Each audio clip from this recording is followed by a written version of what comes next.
Hi, welcome to the Canadian City and Southern Model Railroad. Today, I'm going to refurbish engine number 9.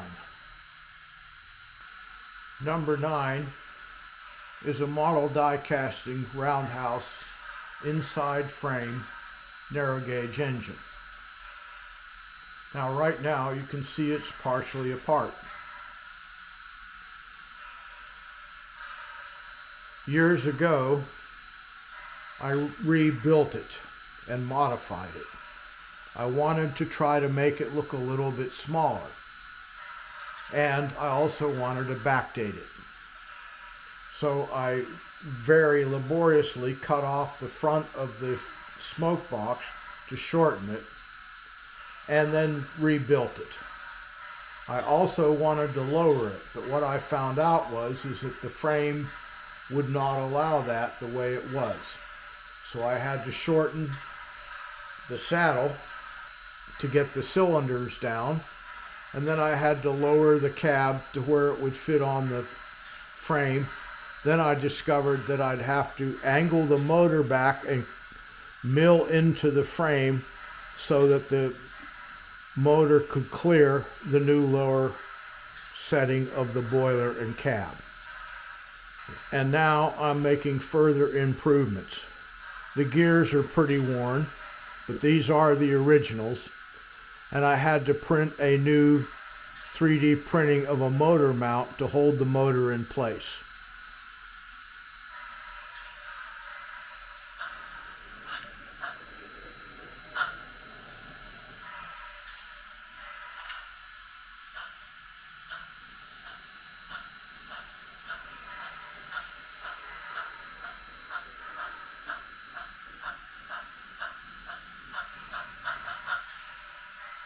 Now, for a short time after I rebuilt number 9, it ran pretty nice, and I installed sound and lighting.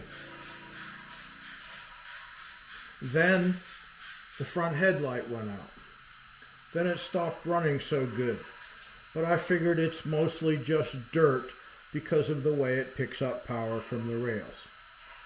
But I have other locomotives, so I set it aside for a while.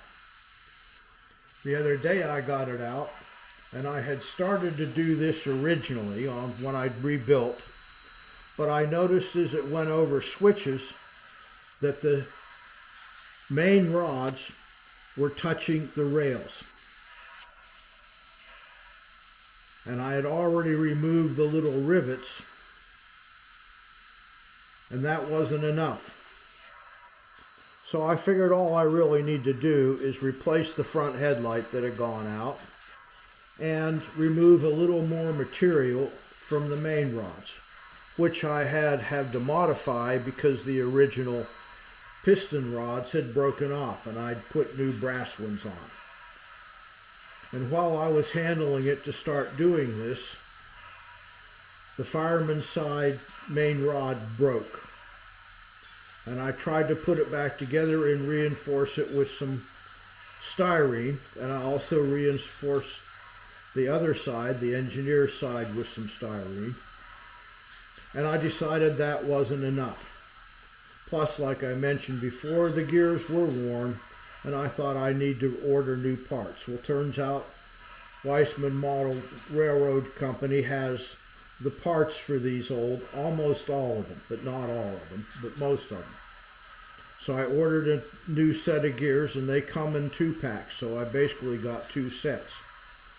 And I ordered new main rods, a new crosshead with the original cylinder rods attached. Now on these two you can see I've removed the flash.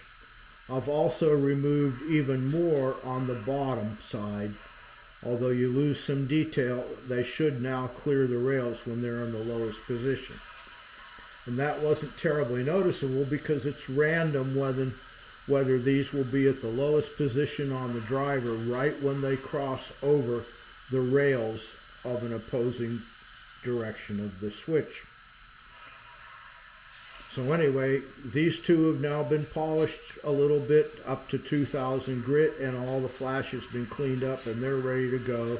Now I'll work on these two. This one I'll probably save as a spare. This will probably just go to the trash. And I'll replace the gears. Even though they're running smooth, they are quite worn on the original.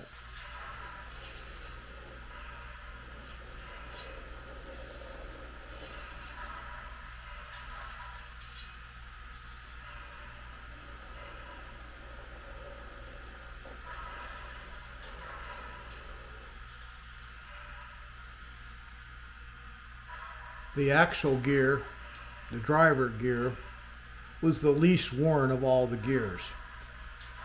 That's a good thing because replacing it would be much harder. And I hate to try to get the thing out of quarter. So these two have been replaced, the two idler gears, and the motor's been snapped back into place. I removed the motor holder so that it wouldn't accidentally get broken when I was pushing hard to remove the two gear axles. Now the mesh between these two gears is a little tiny bit tighter. It's still running nice and smooth. The motor's not getting particularly warm, and that will give me some play for the future. Also, there's no lubrication on it yet. So once I get a little bit of grease in there, that'll smooth that out even more. Now, when I printed this and first tried it out when I was getting this all adjusted, I printed the motor mount slightly thick on the bottom so I could gradually sand it down to where the mesh here was good. And I did that using the old worn gears as a guide. And they were kind of loose, which made it run smoother, but it wouldn't have lasted all that long before it needed replacing again. So now it's got a nice good mesh. It's not too tight, as you could just see. And now on the front it was tending to pop out.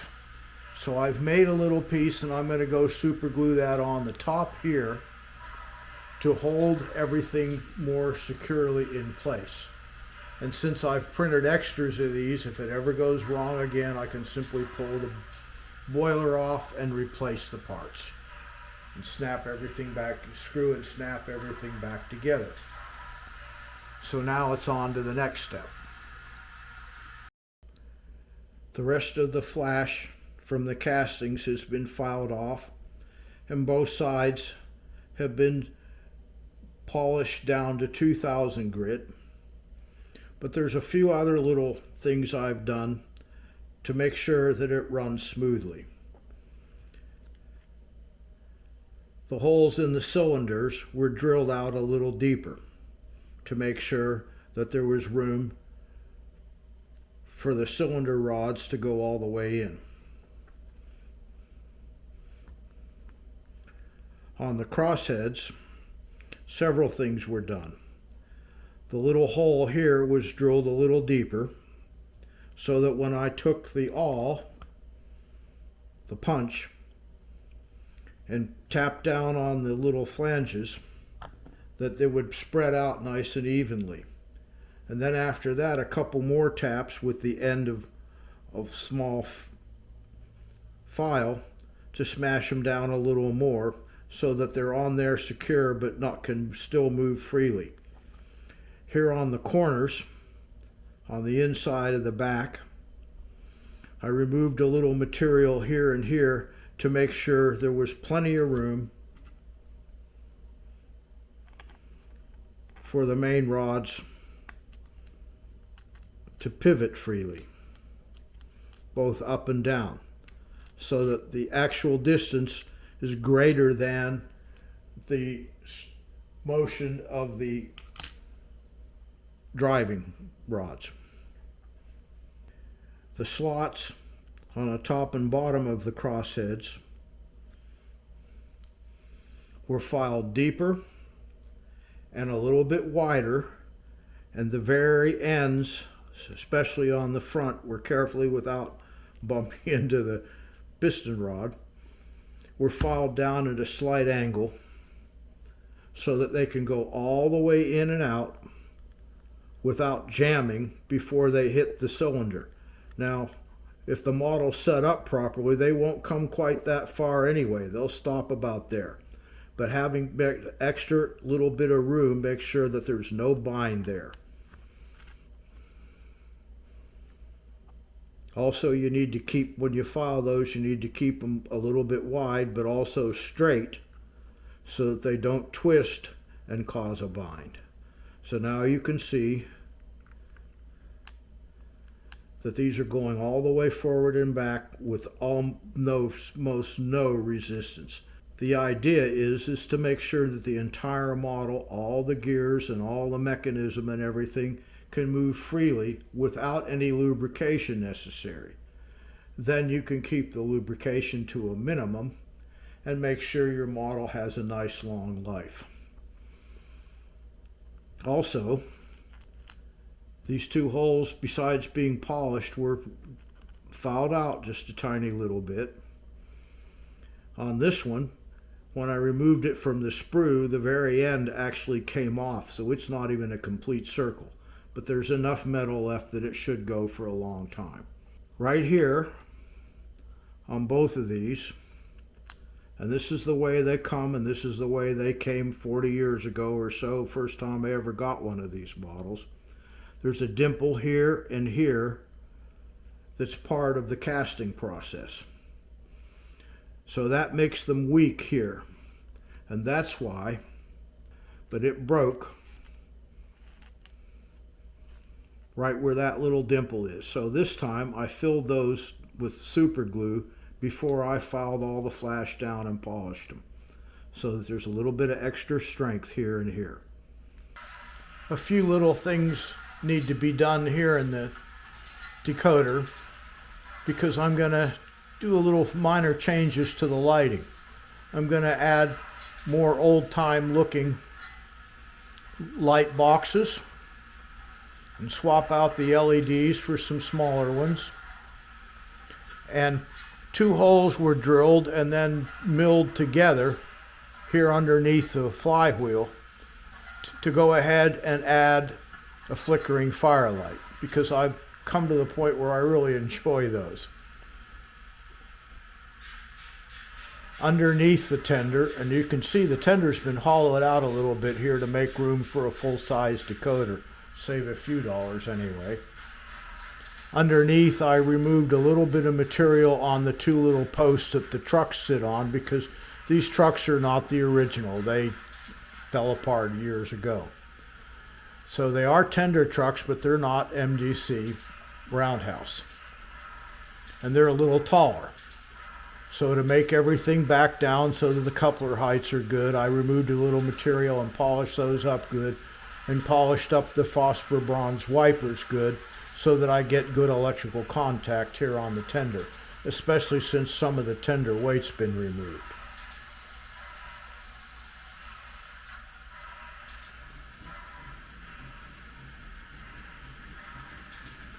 Oh, looks like I've coupled up.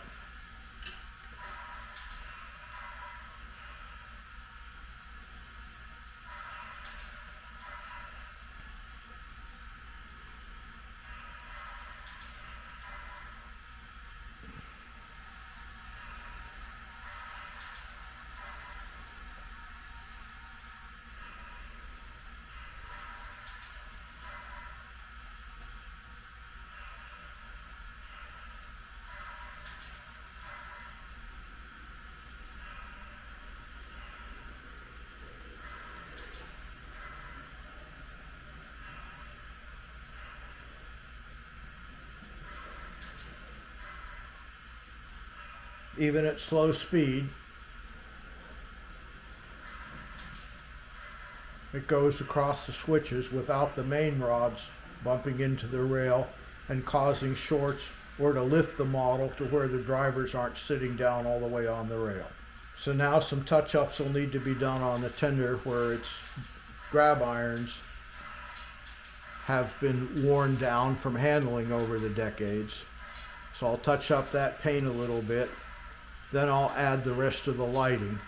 Then I can screw it all back together and it's ready to go. And I made some little changes on the rest of the superstructure, which I'll show as I finish up. Number 9 is finally all back together. Older style head and tail lights have been added. All the lighting functions have been put in and tested. The firelight will still need to be programmed to flicker, and I'll have some other things that'll need to be adjusted on the programming track too. But now it's ready to test.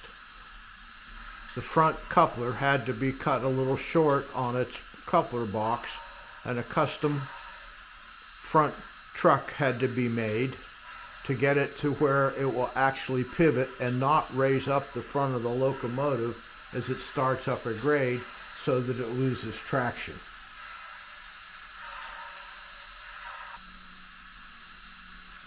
The hangers needed to be modified to allow full clearance of the main rods. The main rods and crossheads had a light wash of black in it to dull them down a bit so that they match my other locomotives a little better and don't stand out quite so much.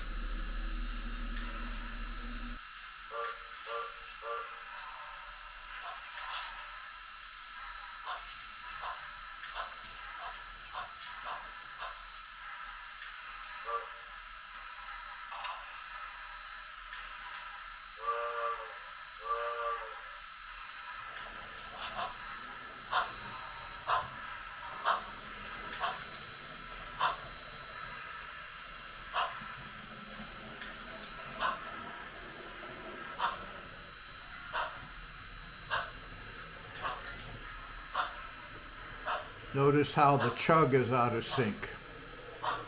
That's because the engine is now so free moving that practically no voltage is required to get it to move forward at a decent speed. I'll have to see if I can work that out in the programming.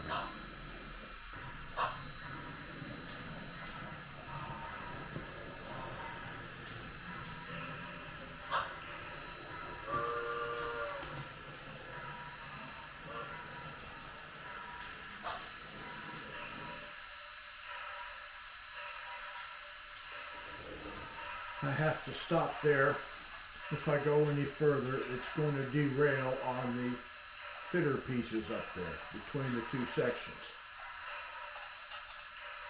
Those are going to have to be modified and replaced, and new insulated joiners installed. So maybe that's the next video.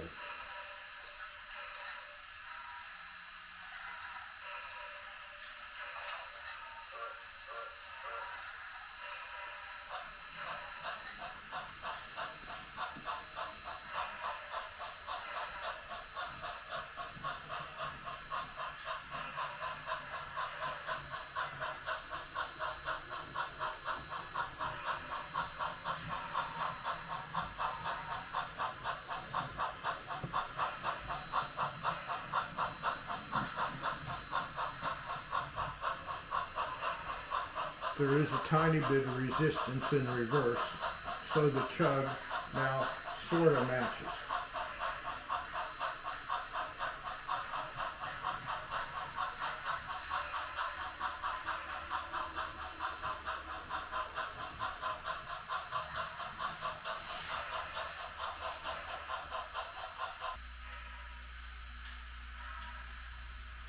Thanks for watching. Like, subscribe, share, and we'll see you again next time.